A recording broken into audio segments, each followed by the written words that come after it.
আসসালামু আলাইকুম শিক্ষার্থীবৃন্দ, আশা করছি তোমরা সবাই ভালো আছো। আমি আল্লাহর রহমতে সুস্থ ও নিরাপদে আছি।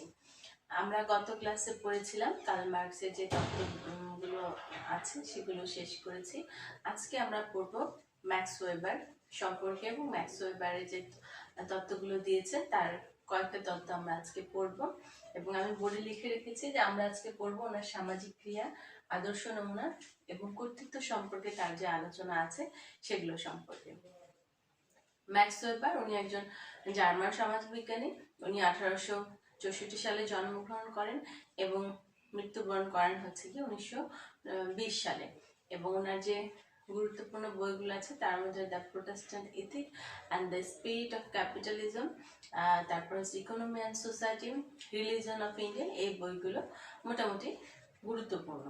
এবং এখন আমরা হচ্ছে তার যে সামাজিক ক্রিয়া সম্পর্কিত যে আলোচনা আছে সেটা চলে যাব। আমরা কিন্তু আগে বলেছি যে এক এক সমাজ বিজ্ঞানী কিন্তু তাদের চিন্তা ভাবনার ক্ষেত্রে সমাজের এক একটা বিষয়কে হচ্ছে গিয়ে প্রাধান্য দিয়েছেন। যেমন হচ্ছে গিয়ে এমিল ডুরখেম কিন্তু তার সমাজবিজ্ঞানের আলোচনার বিষয় হিসেবে সামাজিক ঘটনাকে প্রাধান্য দিয়েছেন। কার্ল মার্কস আবার হচ্ছে গিয়ে শ্রেণীদ্বন্দ্ব, শ্রেণী সংঘাত এই বিষয়গুলোকে প্রাধান্য দিয়েছেন।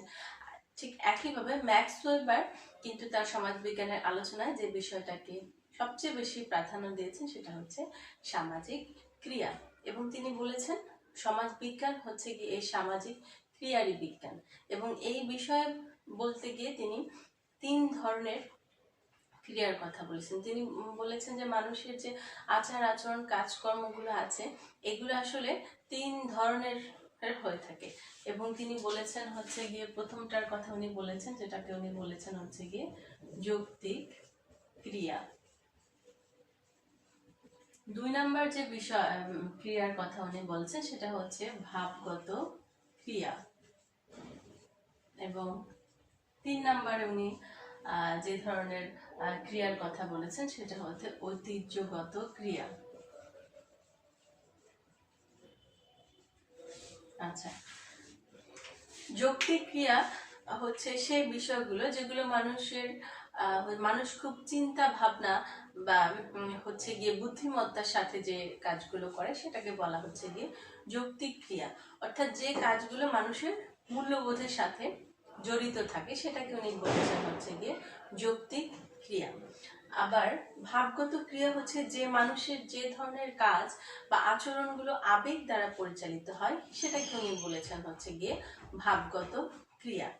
আবার ঐতিহ্যগত ক্রিয়াগুলো হচ্ছে যে মানুষের মানে জেনারেশন থেকে জেনারেশনের যে হচ্ছে যে লোকাচার, যে ধরেছে লোকরীতি, যে ধরনের প্রথা রীতিনীতি, সামাজিক যে রীতিনীতিগুলো আছে সেগুলো অনুযায়ী যে সমাজের মানুষ যে ধরনের কাজ করে এসেছে সেগুলোকে আমরা বলতে পারি হচ্ছে ঐতিহ্যগত ক্রিয়া। অর্থাৎ কিছু কাজ আছে যে আমাদের বাবা দাদারা করেছে, আমরা সেই অনুযায়ী সেগুলোকে মেনটেন করছি, এই ধরনের কাজগুলোকে বলা হচ্ছে গিয়ে ঐতিহ্যগত ক্রিয়া। তো সামাজিক ক্রিয়া কথাগুলি উনি বলতে গিয়ে বলেছেন যে সমাজে বসবাসরত করলে হচ্ছে মানুষের যে আচরণ, যে মানুষের কাজ, সেটা হচ্ছে তারা এই 3টা বিষয় দ্বারা হচ্ছে গিয়ে নির্ধারিত হয়। এরপর আমরা চলে যাব তার যে পরবর্তী যে তত্ত্ব আছে সেটা হচ্ছে গিয়ে আদর্শ নমুনা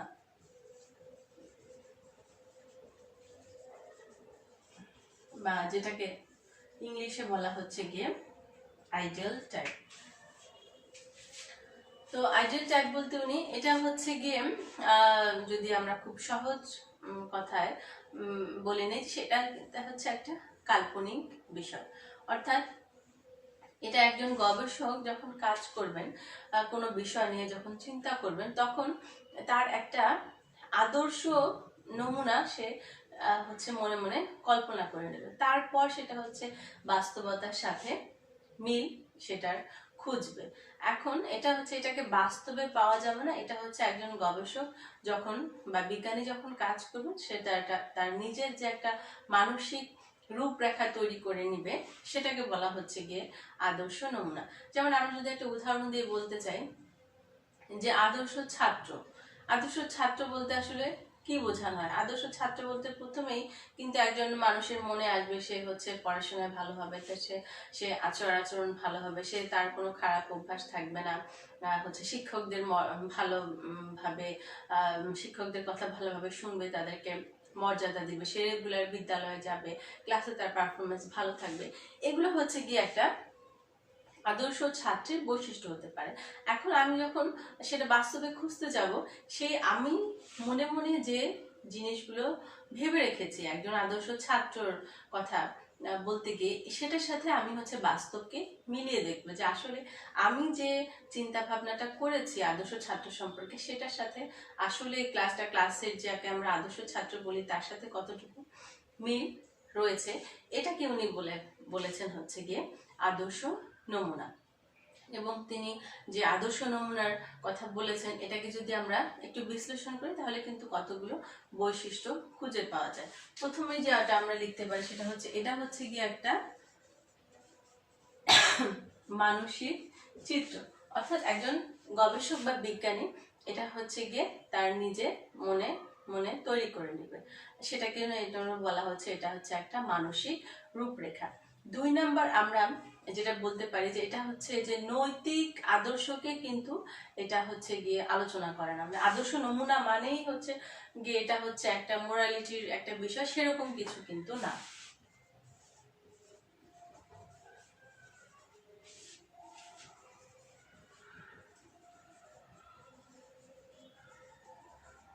অর্থাৎ আদর্শ নমুনা মানেই হচ্ছে যে সেটা হচ্ছে খুব ভালো কিছুই হতে হবে এটাকে কিন্তু না, সেজন্য কিন্তু বলা হয়েছে যে এটা নৈতিক আদর্শ হচ্ছে বিবেচনা করে না। 2 নাম্বার আমরা যেটা 3 নাম্বার আমরা যেটা বলতে পারি যে আদর্শ নমুনা দিয়ে হচ্ছে যে বাস্তব অনুসন্ধানে সাহায্য করে।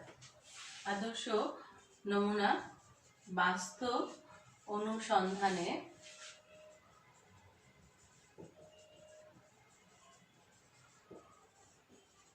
অর্থাৎ আদর্শ নমুনা একজন গবেষক মানসিক রূপরেখা তৈরির মাধ্যমে তিনি হচ্ছে সেটা বাস্তবতার সাথে একটা মিল খুঁজে পান।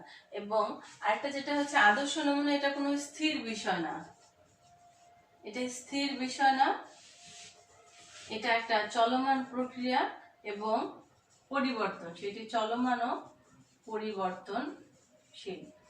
এবং আরেকটা যেটা বিষয়, আদর্শ নমুনা তুলনামূলক বিশ্লেষণ করতে সাহায্য করে। আদর্শ নমুনা তুলনামূলক বিশ্লেষণ করতে সাহায্য করে।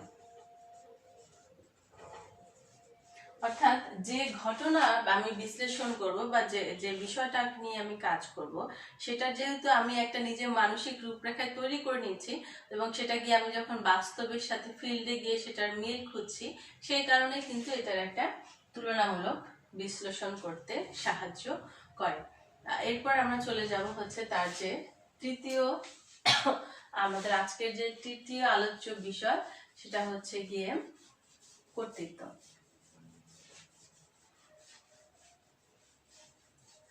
এখন এখানে কিন্তু দুটো বিষয় আছে, একটা হচ্ছে গিয়ে ক্ষমতা ও কর্তৃত্ব।